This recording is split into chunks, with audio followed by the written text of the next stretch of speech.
भैया कहाँ बने आई तना बेंचो संभाली तो नहीं रहे बहुत बबलुआ ना रहा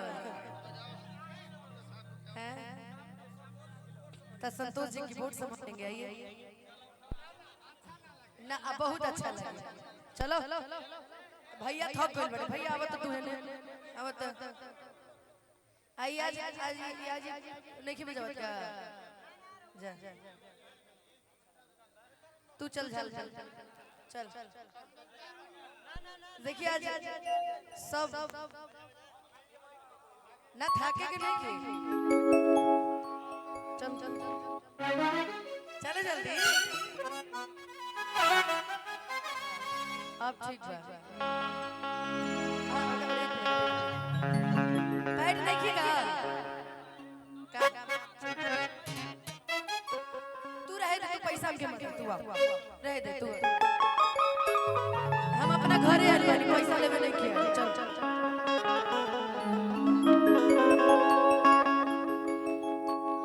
तू रहे दे नाल वाले तबला वाले भैया बैठ गए नहीं तबला पे से नहीं उठे के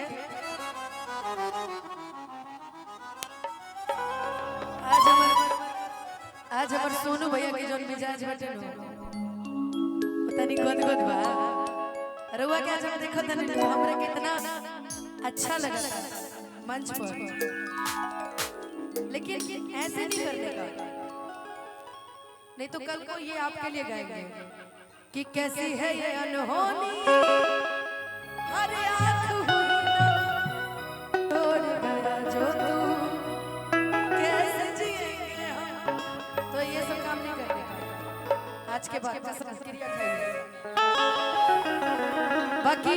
भूकल भूकल उठे बयान hello hello hello hello hello hello hello hello hello इतना ऊंचा मंच लगा तो कि लगा कि हम जहाज पर से खड़ा होके गाते नहीं आज हमारे भाई गोलू के घर के कार्यक्रम बटे हमने के परिवार के कार्यक्रम बटे बबुआ के बहुत बहुत प्यार बहुत बहुत आशीर्वाद बहुत सारा शुभकामना आए वाला जीवन खातिर अमित हमार दोस्त के तोहार कार्यक्रम काटता हो मैंने सुना था कि तुम 31 तारीख को एक कार्यक्रम में आ रहे हो लेकिन तुम नहीं थे उस कार्यक्रम में मुझसे पहले तुम्हारे लिए बोला गया था हुए कोटल रहेगा क्या करोगे यार लेकिन हाँ कटने दो जिसको अमित चाहिए वो अमित को ही बुलाएगा तो इसके लिए चिंता की विषय नहीं है मेरा कम कट रहा हमारा पीछे तो सब हाथ गोड़ धो के पड़ल बड़े सर हम क्या करें मेरा भाई सनी भोजपुरी का बहुत ही अच्छा गायक इनके राइटर हम चाहब जी उठाओ साफ कर दो कि सबका सम्मान भइल हम चाहब कि भोजपुरी के भी सुपरस्टार गायिका ना हमारी भाभी जी सम्मान आपको करेंगे इनका बच्चा और भैया भाभी मैं चाहूंगा आप सब दोनों लोग मंच पे आए और छोटी वाली भाभी आप भी आ जाइए और माता जी आप भी आइए और पापा कहाँ गए सभी लोग मिलकर सम्मान कर देंगे और पापा आप भी आ जाइए आगरा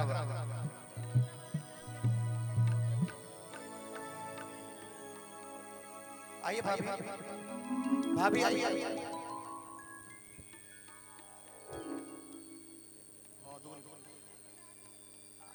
आइए आइए छोटी वाली भाभी आप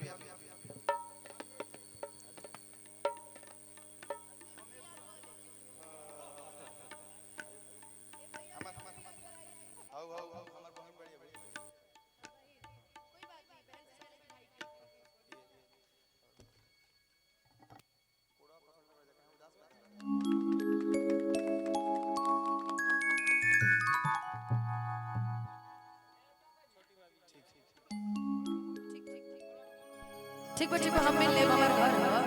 हम मिल ले ले भाई श्रद्धांजलि वाली। दुनिया में सबके भी अलग अलग कुर्ता बा, लेकिन बहुत सुंदर मंच रहे अमित, एगो बड़ा सुंदर मंच रहे। एगो कार्यक्रम में हमनी के गए नाम ना ले, सबके कुर्ता इतना सुंदर रहे कि पूछ मत। हाई सफेद पहन के आए हैं,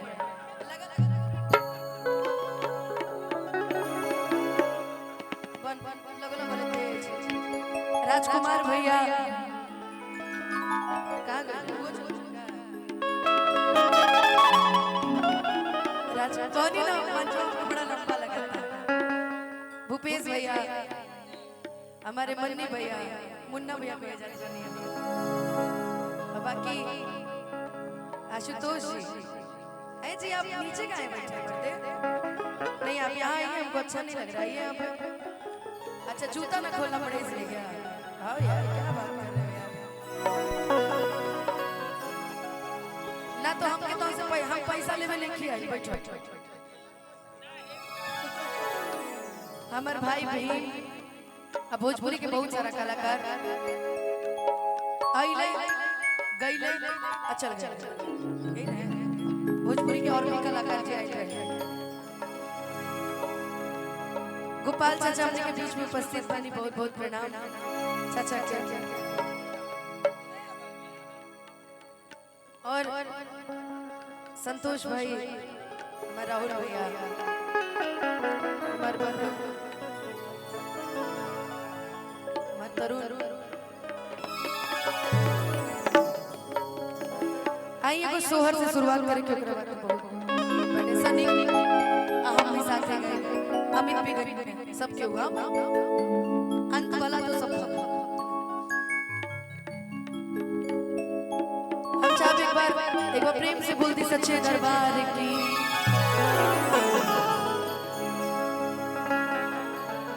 कि नकी आता हुए जैसे बाबूजी के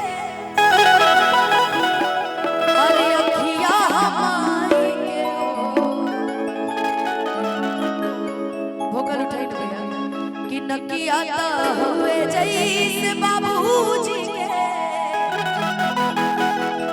अरे अखियां हमारी के खिलल ना मुहावा चचवा सुरुजवा सगरो जोर भइले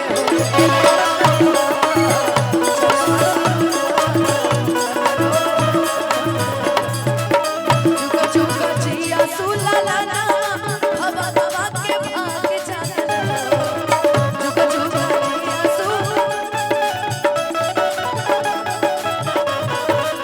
जुग जुग जिया सुलाला ना हवा हवा के भाग जागल जुग जुग जिया सुलाला ना भवनवा के भाग जागल किलन नाना होई फुलवा के दीपक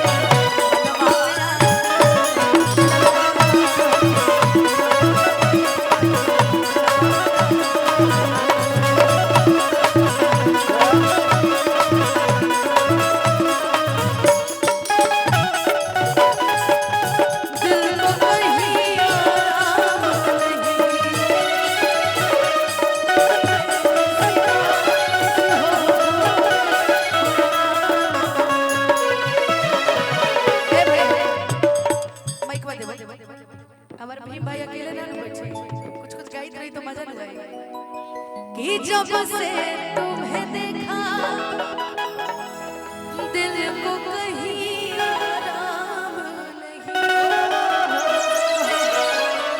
एक तेरे सिवा इन होठों पे कोई नाम नहीं बन गया हूँ मैं तेरा दीवाना धीरे धीरे से दिल को चुरा तुझसे प्यार है जितना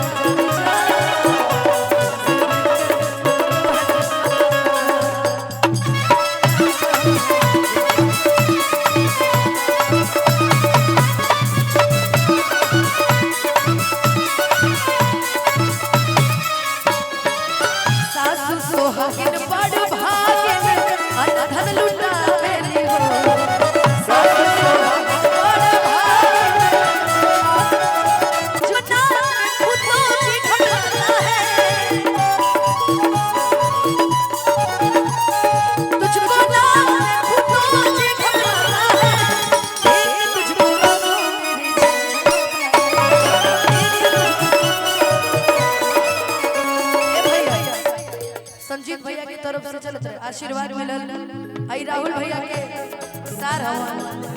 अच्छा दोनों जना सारे हवा ये कैसा हर रिश्ता है कैसा नाता है ये कैसा रिश्ता है कैसा नाता है देख तुझको दिल को मेरे जैसा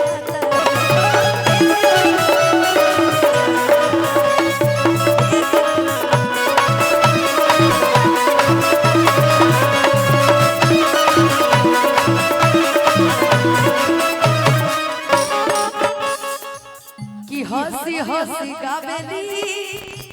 अरे बहिनिया ननद के खेलावेली हो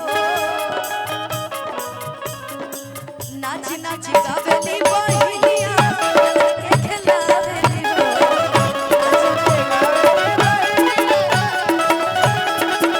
नाची नाची गावेली बहिनिया ननद के खेलावेली हो अब बाबूजी की तरफ से बहुत सारा आशीर्वाद हमारे बड़का भैया की तरफ से मामी की तरफ से बहुत सारा आशीर्वाद बहुत सारा पुरस्कार कि नाची नाची गावेली बहिनिया हर ललन के खेलावेली हो कि ललना तू बचला बधोइया